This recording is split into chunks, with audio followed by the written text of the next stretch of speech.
Megan Burns. Welcome to the 2021 On-Farm Network Results Series. 2021 was our third year of dry bean nitrogen trials, and we had some very interesting things happen this year. Let's get into it.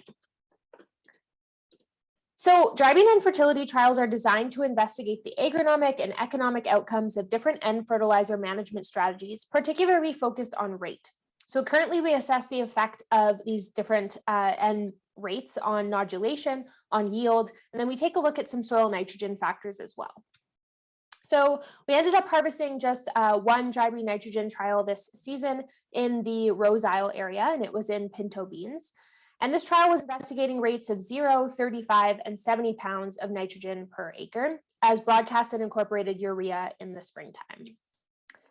So like I mentioned at the start of this video, we had some pretty interesting things happen at this trial this season. So starting with color differences between trial strips with and without nitrogen at later vegetative stages. So here you can see where the arrows are. They're pointing to strips that are a little bit paler or more yellow than the adjacent strips. And those paler strips are zero nitrogen check strips. So at later V stages, we pulled up to the trial and we immediately noticed that we could pick these 0N check strips right out kind of from the road based on this color difference. So they were pretty easily identifiable compared to the neighboring strips that had received either rate of nitrogen, 35 or 70 pounds per acre. And then the visual differences between treatments persisted through flowering. So these images were captured on the day that we did our nodulation ratings at this site, which was on July 14th. And you can see a very clear difference in growth and vigor between the 70 pound per acre treatment beans and the 0N control. And then you can see how the three different treatments kind of stack up with representative plants here from each of the three treatments.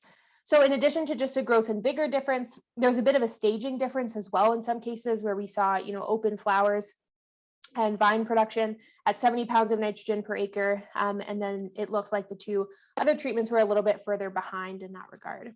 So the staging difference didn't persist all the way through to harvest. They seemed to mature and dry down altogether, but it was interesting to see that this took place at flowering. So dry bean nitrogen nutrition is comprised of sort of three main components. So we have obviously the fertilizer nitrogen that we apply, we have soil nitrogen contribution, and then also any contribution of nodule nitrogen. So although we apply nitrogen fertilizer to dry beans typically in Manitoba, they are still a legume and they are forming nodules that can fix nitrogen in most cases. So rating nodulation is kind of a key component of our data collection for this trial type. So we rate dry bean nodules according to this rating scale on the screen here. So we're investigating the appearance of the plant, how does it look in terms of growth and vigor, and then the number of nodules, and then the placement of those nodules on the roots and their sort of distribution on the roots. So the focus, however, is on nodule number. So we rate all of these things, but we're going to focus in on nodule number for our results here. And generally, we would expect to see the number of nodules per plant decline as nitrogen rate increases, right? That's kind of a general hypothesis or expectation we would have for all of our nodule forming crops in terms of relationship with nitrogen, either soil nitrogen inherently, if it's higher, we expect to see less nodules, or alternatively, if we're fertilizing, as in this case, we would expect there to be fewer nodules with increasing nitrogen rate. And that's exactly what we saw when we took our nodulation rating. So you can see we had a decrease in the rating for nodule number associated with an increase in nitrogen fertilizer rate. In terms of yield response, all of those visual differences that we saw throughout the season did play out right to a yield difference at harvest time. So you can see we had about 150 pounds per acre yield increase with the 70 pounds of nitrogen per acre treatment relative to the 0N check control. And then our 35 pound of nitrogen per acre treatment came out right in the middle. So at this AB above the bars indicates that it's statistically similar to both the 0 pounds and the 70 pounds of nitrogen per acre treatment. So it came out kind of right in the middle.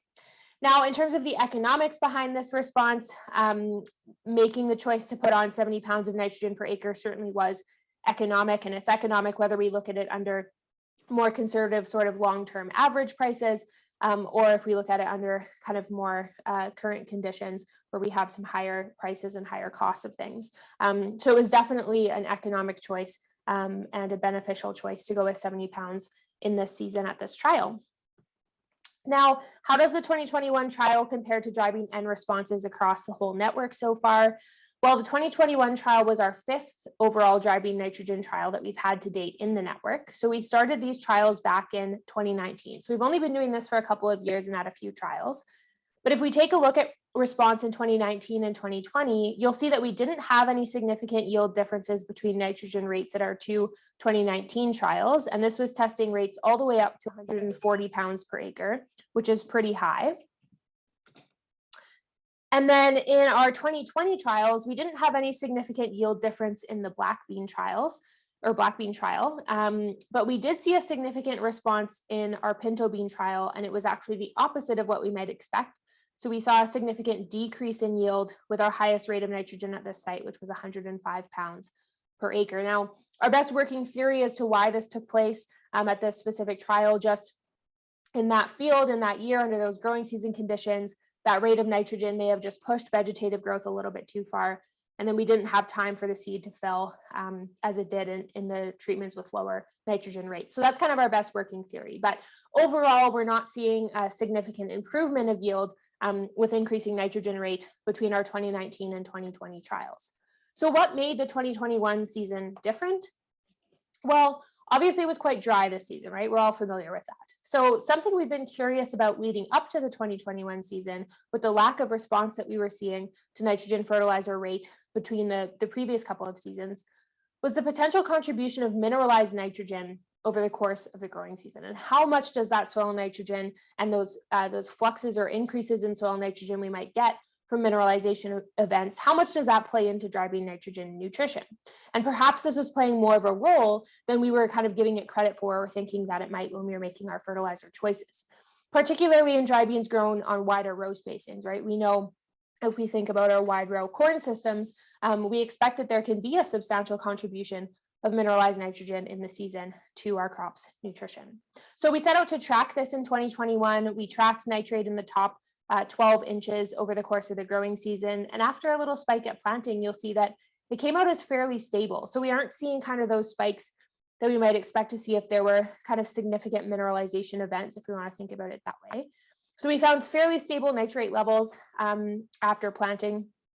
And this is what we would expect in a dry year. So mineralization generally requires heat and it requires moisture. We obviously had a lot of heat this year, but we certainly did not have a lot of moisture. So this is kind of what we would expect to see. But it's very interesting that in this year where we had relatively stable nitrate over time and we wouldn't expect there to be a lot of mineralization, we also saw a significant benefit of having that nitrogen fertilizer there at the rate of 70 pounds per acre.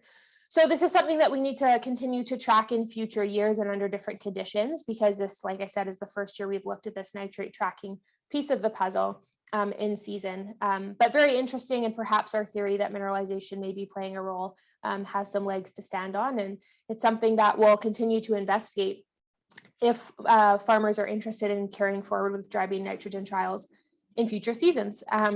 So I think we still have a lot of questions when it comes to dry bean nitrogen nutrition and how all of these different components play together in terms of the role of and fertilizer that we're putting on, but also the role of nodule-derived nitrogen and of course, soil nitrogen like we just talked about. So we need more dry bean trials and more years to look at this nitrogen rate question and nitrogen nutrition overall. And it's certainly something we'll carry forward with interested farmers. So a big thank you to all of our on-farm network participants. If you're interested in learning more or getting involved, or if you have a trial idea, please feel free to contact us at any time. Thank you.